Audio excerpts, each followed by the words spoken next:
સમાચારો તરફ નજર કરવી છે તો સૌથી પહેલા વાત કરીએ મોડાસાની। મોડાસામાં ઝડપાયેલા નકલી કચેરી મામલો સામે આવ્યો હતો, જ્યારે કચેરીમાંથી મળી આવેલ સાહિત્યને તપાસ અર્થે લઈ જવાયું છે। ડેપ્યુટી ડીડીઓની ટીમ દ્વારા કોમ્પ્યુટર, સીપીયુ સહિત સિક્કા પણ તપાસ અર્થે લઈ જવામાં આવ્યા છે, જ્યારે સ્થળ પરથી મળી આવેલ મેજરમેન્ટ બુક, બિલો અને લેટરપેડ પણ તપાસ અર્થે લઈ જવામાં આવ્યા છે। પોતે 2 MB લઈ આવ્યો હતો કેસના રિલેટેડ કે મોટી મોરીમાં જે તળાવ છે એની 2 MB હું પોતે લાવ્યો હતો। કાર્યપાલક ઇન્ડિયાનું ક્લાસ 1 ઓફિસર છું, જવાબદાર અધિકારી છું, એટલે હું પોતે જ લઈ આવ્યો હતો અને પોતે જ જવાબ કરીને હું પાછી લઈ જવાનો હતો અને એટલા જવાબ ચાલુ હતા એટલામાં આ બધું ખબર નહીં શું થયું એ હું જવાબ મારો કરીને હું નીકળવા જ તૈયારી કરતો હતો, એટલામાં આ MLA સાહેબે એમની ટીમ હતી આ બધું કે તમે ખોટું કરી રહ્યા છો, તમે આ ઓફિસો ચલાવી રહ્યા છો આડી અવડી, પણ એવું કંઈ છે નહીં આડી અવડી। મારા સિક્કા મારી ઓફિસમાં હોય છે, અહીંયા શું છે હું કંઈ જાણતો નથી અને એમાં હું પોતે મારા સહીથી જ અત્યારે ઓફિસોના વ્યવહાર થાય છે, નહીં કે જૂના PM ડામોર સાહેબ, બરાબર। આજે હું જે કરું છું મારી સહીથી જ સરકારમાં થયા છે વ્યવહારો અને સરકારશ્રીમાં પણ તપાસ કરવી હોય તો કરી શકાય છે। નકલી કચેરી કંઈ નથી। હું 6/23ની અંદર નિવૃત્ત થયેલો છું। હાલ જે કાર્યપાલક ઇજનેર છે નવા છે, એમને 2 કેસ જૂના, એક સિમ્યુલેટી અને મોટી મોરી, એમના જવાબ સરકારશ્રીમાં કરવાના હતા, એટલે એ મારી પાસે જવાબ માટે એક જૂનો વ્યક્તિ છે એ રૂએ મારી જોડે આવ્યા હતા। કચેરીના સિક્કા અને એ તો જે તે મારા વખતના અહીંયા પડ્યા છે ઓફિસે, ત્યારે હું કામ કરતો હતો જ, એટલે સિક્કા એ કંઈ એવું કંઈ એનો ગેરઉપયોગ થતો નથી, એ ધૂળ હાલતમાં જ હશે। માન્ય ધારાસભ્યશ્રીના ટેલિફોનિક સમાચાર મળતા માન્ય જિલ્લા વિકાસ અધિકારી સાહેબ શ્રી અને RSC સાહેબની સૂચનાથી અમે સ્થળ ઉપર હાજર છીએ અને માન્ય ધારાસભ્યશ્રીની હાજરીમાં, મીડિયાની હાજરીમાં સ્થળ ઉપરથી જે કંઈ પણ મળ્યું છે એનું અમે રોજકામ કર્યું છે અને એને અમે અહીંયા કસ્ટડીમાં લીધું છે અને એના આધારે અમે ત્યાં ઉપર મોકલીશું અને ઉચ્ચ કક્ષાએથી જે કંઈ પણ તપાસ કમિટી કરી અને નિયમાનુસાર કાર્યવાહી કરવાની થશે એ અમે કરીશું। અરવલ્લીમાં આધેડની હત્યાના ઘેરા પ્રત્યાઘાત જોવા મળી રહ્યા છે। ગામના આગેવાનોએ આરોપીઓના ઘર સળગાવી નાખ્યા હતા। પોલીસે સરપંચ સહિત 10 લોકોની અટકાયત કરી છે। 300થી વધુ લોકો સરપંચના સમર્થનમાં પોલીસ સ્ટેશન પર ઉમટ્યા। કયા કારણોસર આગેવાનોને પોલીસ સ્ટેશનમાં લઈ જવામાં આવ્યા છે તેને લઈ અને સવાલો ઉઠી રહ્યા છે। પોલીસ અધિકારી ખુલાસો આપે તેવી ગ્રામજનોની ઉગ્ર માંગ સામે આવી રહી છે। ટીવી સ્ક્રીન પર આપ દ્રશ્યો જોઈ રહ્યા છો અરવલ્લીના ગામના, જ્યાં સમગ્ર ગ્રામ પંચાયતના લોકો પોલીસ સ્ટેશનની બહાર ઘેરો વળી અને પોતાનો ઉગ્ર વિરોધ પ્રદર્શન કરી રહ્યા છે।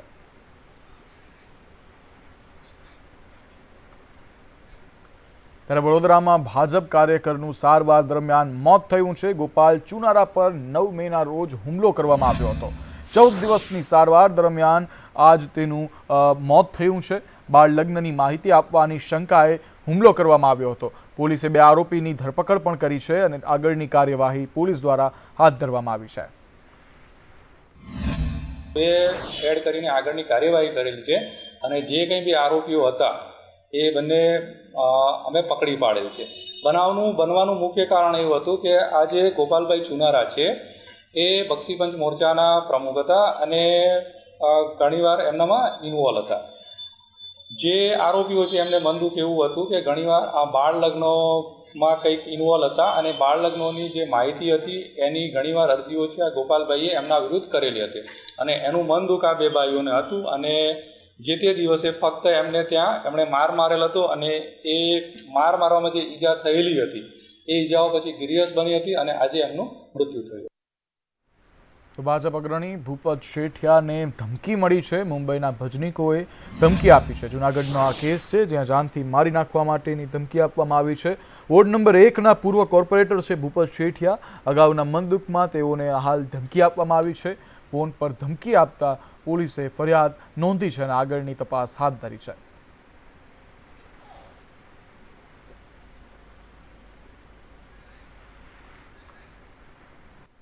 ત્યારે આગળ વાત કરવી છે નીટ કૌભાંડની। હમણાં થોડા સમય પહેલા જ થયેલું કૌભાંડ, જેમાં પંચમહાલમાં નીટ કૌભાંડના 2 આરોપીઓને કસ્ટડીમાં મોકલવામાં આવ્યા છે। તુષાર ભટ્ટ અને આરિફ વોરાને જ્યુડિશિયલ કસ્ટડીમાં મોકલાયા છે। બંને આરોપીઓના રિમાન્ડ પૂર્ણ થતાં તેઓને કોર્ટમાં હાજર કરાયા હતા।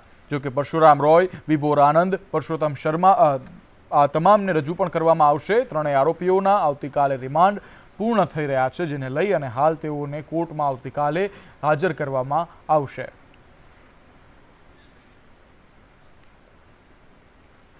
જ્યારે પંચમહાલમાં પૂર્વ સરપંચની હત્યાનો પણ કેસ હતો, જેમાં પણ પોલીસને સફળતા મળી છે. આરોપીને ઝડપી પાડ્યો છે પોલીસે રાજકોટથી ત્રીજા આરોપીને પણ ઝડપી પાડ્યો છે. શહેરના ગોકુળપુરા ગામમાં પૂર્વ સરપંચની હત્યા કરવામાં આવી હતી. પોલીસે અગાઉ 2 આરોપીઓને ઝડપી પાડ્યા હતા. ત્રીજો આરોપી ગોવિંદ ભરવાડની હાલ પોલીસે ધરપકડ કરી લીધી છે.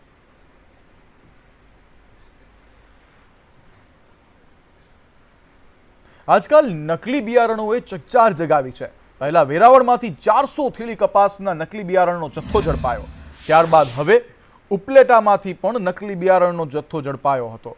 નકલી બિયારણને કારણે ખેડૂતોને મહા મહેનત અને મૂડી બંનેનું પાણી થઈ જાય છે. ત્યારે સંદેશ ન્યૂઝે નકલી બિયારણો ઓળખવા અને ખેડૂતોની જાગૃતિ માટે બીજ નિયંત્રણ વિભાગ સાથે ચર્ચા કરી હતી, જેમાં બીજ નિયંત્રણ અધિકારીએ જણાવ્યું કે સરકાર જે પણ બીજને પ્રમાણિત કરે તેને ખાસ સર્ટિફિકેટ આપે છે. બીજની થેલી પર 2 પ્રકારના સર્ટિફિકેટ લગાડેલા હોય છે. જો ખેડૂતો આવા સર્ટિફાઈડ બિયારણ ખરીદે તો નકલી બિયારણથી છેતરામણીમાંથી ખેડૂતો બચી શકે છે અને મહા મહેનતે કરેલી ખેતી પર પાણી ફરી ન વળે.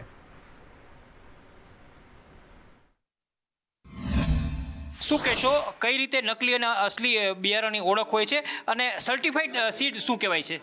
ભારત સરકાર દ્વારા નક્કી કરેલી પાકોમાં નક્કી કરેલી જાતો ભારત સરકાર ગેઝેટમાં નક્કી કરે છે અને એના આધારે સર્ટિફિકેશનની પ્રાઇવેટ કંપનીઓ અને ગવર્મેન્ટ સંસ્થાઓ સર્ટિફાઈડ એ જાતોના પ્રોગ્રામો લેતા હોય છે. એના માટે જે તે સંસ્થા જે તે કંપની પોતાના એ વેરાયટીનું રજિસ્ટ્રેશન કરાવતા હોય છે અને અમે એના જે કંઈ ભારત સરકારના એક ધારાધોરણ મુજબ એના સેમ્પલિંગ લઈને એના રિઝલ્ટ લઈને એનું જે પાસ મિનિમમ સ્ટાન્ડર્ડ મુજબ હોય તો એને પાસ કરીએ છીએ અને એનો જથ્થો પેકિંગ કરીએ છીએ. સર્ટિફાઈડ બિયારણમાં આ પ્રકારની એની બેગ હોય છે પ્રાઇવેટ કંપનીઓની રિસર્ચની, એની ઉપર આ પ્રકારની એક ગ્રીન ટેગ અને આ સર્ટિફાઈડ ટેગ હોય છે. સર્ટિફાઈડ ટેગનો મતલબ એમ કે એ જે કંઈ છે એ ધારાધોરણ મુજબ છે, ખાતરીવાળું બિયારણ છે. એટલે ખેડૂતોને જ્યારે ડીલરો પાસે કે દુકાનવાળા પાસે બિયારણ ખરીદવા જાય ત્યારે એ સર્ટિફાઈડ ટેગ હોય એ આગ્રહ રાખે, જેથી કરીને એ ભેળસેળ કે કોઈ ડુપ્લિકેટ બિયારણ હોય તો એમાંથી એ બચી શકે. ખેડૂતોએ ખાતરીબંધ બિયારણ ખરીદવા જોઈએ, જેથી કરીને પોતાની આખી સિઝન છે તે ફેલ ના જાય અને નકલી બિયારણના ચુંગલમાં તે ના ફસાય. કેમેરામેન માધવ ભટ્ટ સાથે મયુર સોની, સંદેશ ન્યૂઝ, રાજકોટ. અમદાવાદમાં ચેઇન સ્નેચિંગ કરતી એક ગેંગ ઝડપાય છે. ક્રાઇમ બ્રાન્ચે 6 આરોપીઓની ધરપકડ કરી છે. 6 ગુનાનો ભેદ ઉકેલી 7 લાખનો મુદ્દામાલ જપ્ત કર્યો છે. નરોડા, શાહીબાગ, ચાંદખેડાના ગુનાનો ભેદ આ 6 આરોપીઓ પાસેથી ઉકેલાઈ ગયો છે. હાલ તેઓને સળિયા પાછળ ધકેલી દેવામાં આવ્યા છે.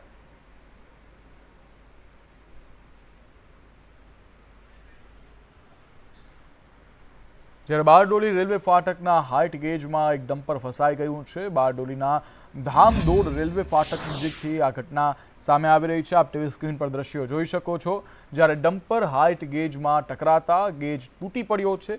ધામદોડ ફાટક નજીક વાહનોની લાંબી કતાર લાગી છે. રેલવે વિભાગના અધિકારીઓ તે ઘટના સ્થળે પહોંચી ગયા છે અને હાલ સમગ્ર ઘટનાને લઈ અને તેઓ પોતાની કાર્યવાહી હાથ ધરી દીધી છે.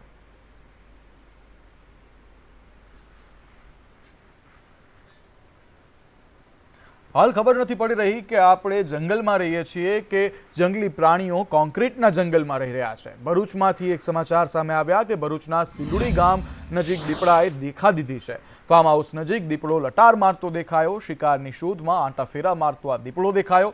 દીપડાની લટાર સીસીટીવી કેમેરામાં કેદ થઈ છે. જ્યારે જંગલ છોડી અને આ દીપડાઓ છે તે કોન્ક્રીટના જંગલમાં આવી રહ્યા છે. કારણ એકમાત્ર હોઈ શકે કે આ કોન્ક્રીટના જંગલ દિવસે ને દિવસે મોટા થઈ રહ્યા છે.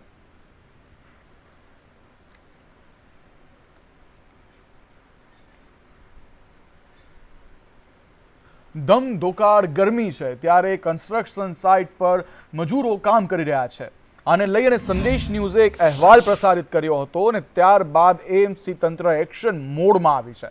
હવે કન્સ્ટ્રક્શન સાઇટ પર જઈ અને એએમસી તપાસ કરશે કે શ્રમિકોને લાગતી ફરિયાદ આવશે તો પગલાં લઈશું તેવું એએમસી દ્વારા કહેવામાં આવ્યું છે. આ છે સંદેશની અસર. ગરમીને લઈ અને અમે એડવાઇઝરી કરી હતી જાહેર, તેવું એએમસી દ્વારા કહેવામાં આવ્યું. તેઓએ કહ્યું કે અમારા અધિકારીઓએ સમજ આપી હતી અને હવે અમે એક સાઇટ પર જઈશું અને ત્યાં જોઈશું કે કઈ રીતે અધિકારીઓ સાથે વર્તણૂક કરવામાં આવી રહી છે અને ભર ધમધોકાળ ગરમીમાં તેઓ પાસે કામ ન કરાવવામાં આવે. જે હીટવેવ ચાલી રહ્યો છે એને અનુલક્ષીને કોર્પોરેશનના હેલ્થ વિભાગ દ્વારા એક એડવાઇઝરી જાહેર કરવામાં આવી હતી કે મેક્સિમમ ગરમી હોય તે સમયગાળા દરમિયાન બપોરે 12 થી 4ના સમયગાળા દરમિયાન તડકામાં કામ ના કરવું જોઈએ કે એડવાઇઝરી જાહેર કરેલી હતી. એને અનુલક્ષીને બાંધકામની સાઇડો પર સૂચના આપવામાં આવી છે. તેમને ડેવલપરોને સમજાવવામાં આવ્યા છે કે આ સમયગાળા દરમિયાન તડકામાં કામ ના કરે એવી સૂચના આપેલી છે અને તેમને આરોગ્યપ્રદ પીણા અથવા તો ખોરાક આપવામાં આવે એવી સૂચના આપેલી છે કે આ સમય દરમિયાન હેવી કામ નહીં, તડકામાં કામ નહીં કરવાની એડવાઇઝરી જાહેર કરેલી છે. આમ છતાં પણ આવું કોઈ બાબત ધ્યાનમાં આવશે તો એની પર એક્શન લઈશું. તો ભયજનક મકાનોને લઈ અને એએમસી તંત્ર ફરી એકવાર એક્શન મોડમાં આવ્યું છે. ટીપી એન્ડ એસ્ટેટ કમિટી ચેરમેનનું નિવેદન સામે આવ્યું છે. પ્રિતેશ મહેતાએ કહ્યું કે ભયજનક મકાનોને નોટિસ અપાશે. રથયાત્રા નજીક છે ત્યારે ભયજનક મકાનોને નોટિસ ફાળવવામાં આવશે. ભયજનક મકાન નીચે એક સિક્યુરિટી ગાર્ડ ઊભો કરાશે. ગઈ વખતે છત પડતા કેટલાક લોકો ઘાયલ થયા હતા. તેવી ઘટના ફરી ન બને તેને લઈ અને અમે આ વખતે ધ્યાન રાખવા માટે થઈ અને આગમચેતી દર્શાવી રહ્યા છીએ.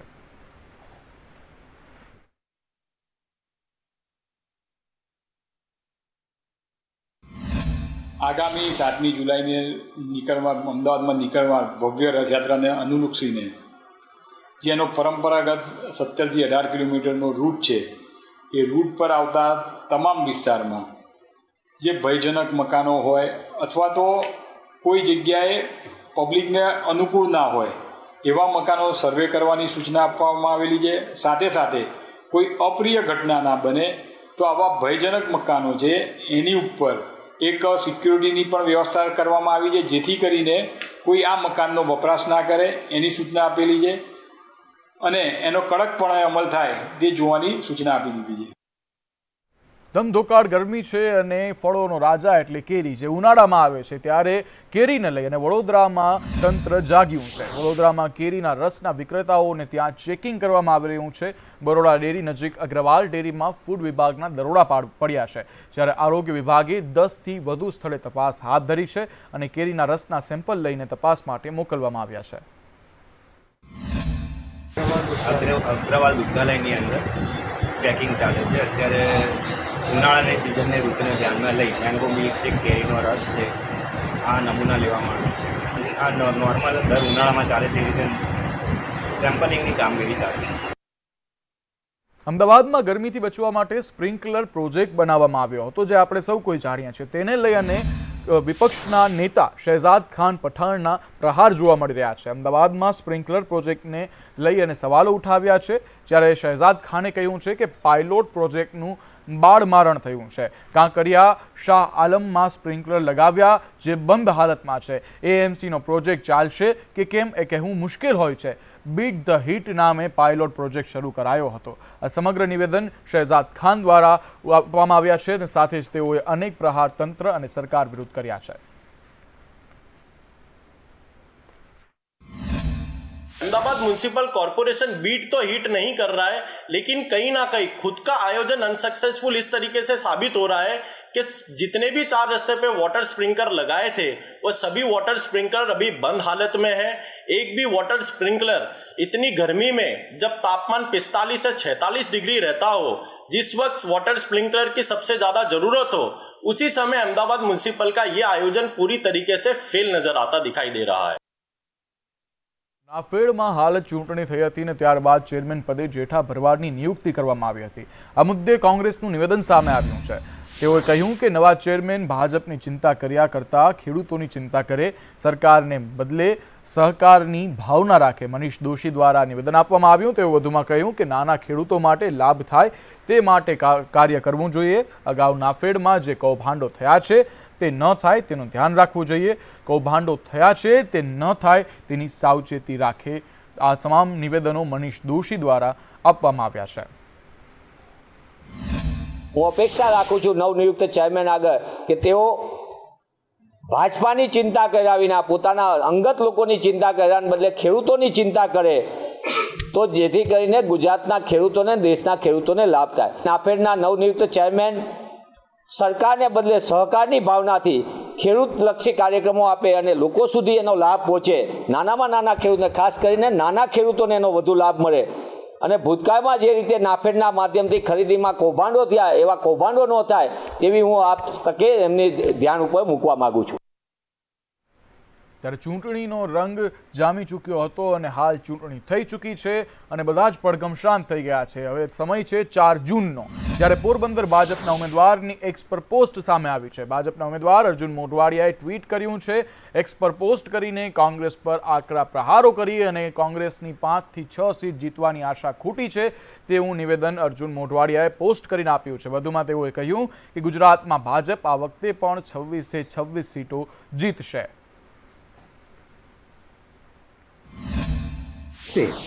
ગ્રાઉન્ડ ઉપર કોઈ જગ્યાએ ક્યાંય કોંગ્રેસ જેવું નામ નિશાન દેખાતું નહોતું. અત્યાર સુધી વિપક્ષમાં નહોતી. હવે આ વખતે તો કોંગ્રેસ પક્ષ એ રાષ્ટ્રીય પક્ષ રહેશે કે કેમ એવો સવાલ ઊભો થયો છે. ત્યારે વિશફુલ થિંકિંગ કરવું કે અમે 5-6 બેઠકો મેળવીશું તો એ હાસ્યાસ્પદ છે. આ વખતે ક્લીન સ્વીપ તો આવશે જ, પણ સાથે સાથે રેકોર્ડ બ્રેક લીડથી 25 બેઠકો જીતવાના છે. એક બેઠક તો બિનહરીફ થઈ ગઈ છે, એ પહેલાં જ આવી ગયેલી છે. એટલે અહીંયા ફરી પાછી 26 બેઠક આવવાની. વેરાવળમાં પણ સ્માર્ટ મીટરનો વિરોધ યથાવત જોવા મળી રહ્યો છે. સમગ્ર ગુજરાતમાં જો કે વિરોધ દેખાઈ રહ્યો છે, જ્યારે વેરાવળમાં મુસ્લિમ સમાજના પ્રમુખ સહિત નગરસેવકો દ્વારા પીજીવીસીએલની કચેરીએ કાળી પટ્ટી બાંધીને સૂત્રોચ્ચાર સાથે વિરોધ નોંધાવ્યો હતો. આ સાથે જ સ્માર્ટ મીટર લગાવવાની કામગીરી બંધ કરવા માટે પીજીવીસીએલના ઇન્ચાર્જ અધિક્ષક ઇજનેરને આવેદનપત્ર પાઠવવામાં આવ્યું હતું. આ સાથે જ જો સ્માર્ટ મીટર લગાવવાનું બંધ ન થાય તો આગામી સમયમાં ગાંધી ચિંધ્યા માર્ગે આંદોલન કરવાની ચીમકી પણ ઉચ્ચારવામાં આવી છે. આ સ્માર્ટ મીટરનો ગુજરાતભરમાં ઠેર ઠેર વિરોધ એ નોંધાઈ રહ્યું છે, ત્યારે વેરાવળમાં પણ આ સ્માર્ટ મીટરની કામગીરી છે એ શંકાસ્પદ લાગે છે. આમાં કંઈક મોટું રંધાઈ રહ્યું છે. અદાણી જેવી કંપની પાસે મોંઘા યુનિટો લઈ અને લોકોને પધરી આપવામાં આવે છે અને સોલારનો ઉપયોગ કરવામાં આવે, સસ્તું વીજ લેવામાં આવે અને મોંઘું અદાણી દ્વારા વેચવામાં આવે, તેમાંનું મોટું કારસ્તાન છે. ત્યારે આ જ રીતે આક્ષેપ પ્રત્યાક્ષેપ ચાલી રહ્યા છે અને સાથે જ વડોદરામાં પણ સ્માર્ટ મીટરનો વિરોધ યથાવત જોવા મળી રહ્યો છે. મુજ મહુડા ગામમાં સ્માર્ટ મીટરનો વિરોધ કરવામાં આવી રહ્યો છે. અકોટા સબ ડિવિઝન ખાતે નાગરિકોએ સૂત્રોચ્ચાર કર્યા અને સ્માર્ટ મીટર બાદ વધુ બિલ આવતું હોવાની ફરિયાદ પણ કરી. અધિકારીઓને સ્માર્ટ મીટર કાઢી નાખવા નાગરિકો દ્વારા અનેક રજૂઆતો પણ કરવામાં આવી રહી છે.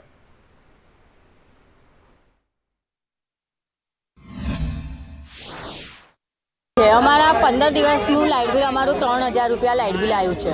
અમારી પાસે આવું ડબલું હોય, અમે ઓનલાઈન નહીં આવડતું. પહેલાં અમારું 1500 કે 1200 રૂપિયા બિલ આવતું હતું 2 મહિનાનું. આ તો 15 દિવસનું અમારું 3000 રૂપિયા લાઇટ બિલ આવ્યું. છોકરાને ભણાવીએ કે પછી લાઇટ બિલ ભરીએ. અમને સ્માર્ટ મીટર નહીં જોતા. અમારા જૂના મીટર છે એ જૂના મીટર અમને પાછા આલો. અમારું એવું જ કહેવું છે કે આ અમારા જે જૂના મીટર હતા અમને પાછા આપવામાં આવે અને એમના નવા સ્માર્ટ મીટર સ્માર્ટ લોકોને આપે. અમારે સ્માર્ટ મીટરની કોઈ જરૂર નહીં. અમે આ ગરીબ જનતા છે અને સ્લમ વિસ્તારના લોકો છે, રોજ લાઈન રોજ કમાના લોકો, અને લોકો પાસે પેલા સ્માર્ટફોન પણ નથી, તો સ્માર્ટ મીટરની અમારે કોઈ જરૂર નહીં. 1 થી 15 તારીખમાં મેં 7000 રૂપિયા બિલ ભર્યું છે, તે છતાં 297 રૂપિયા માઇનસ બતાવે છે.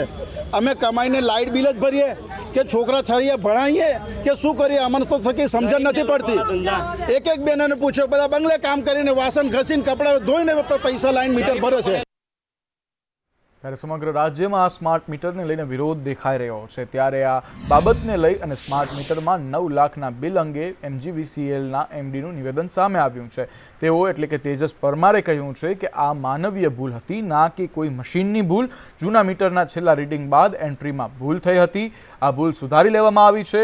આ ગ્રાહકનું સાચું બિલ ₹1073 છે. તેજસ પરમારે વધુમાં કહ્યું કે ગ્રાહકને સુધારેલું બિલ મેસેજ દ્વારા મોકલી આપવામાં આવ્યું છે અને ભૂલને સુધારવામાં આવી છે. વડોદરામાં સ્માર્ટ મીટરનું બિલ ₹9 લાખ અપાયું હતું, જેને લઈ અને વિરોધ જોવા મળી રહ્યો હતો અને આની પોસ્ટ સોશિયલ મીડિયા પર પણ વાયરલ થઈ રહી હતી. તો આ કિસ્સામાં ડેટા એન્ટ્રીમાં ભૂલ થવાના કારણે જે ચાર્જ છે એ વધારે ગણાઈ ગયો હતો અને જે ધ્યાને આવતા સિસ્ટમના ધ્યાને આવતા અને આપના માધ્યમથી પણ ધ્યાને આવતા એને અમે સુધારી લેવામાં આવ્યો છે. એટલે બેસિકલી જે છેલ્લું મીટર રીડિંગ લીધું હતું એ વખતનો ત્યાં સુધીનો જે વપરાશ હતો અને એની સામે જે સિક્યુરિટી ડિપોઝિટ અમારી પાસે જમા હતી એ સિક્યુરિટી ડિપોઝિટ આપણે એડજસ્ટ કરતા 1073 રૂપિયા જે ક્રેડિટ કરવાના બાકી રહેતા હતા એ ગ્રાહકના ખાતામાં જમા કરાવી દેવામાં આવ્યા છે.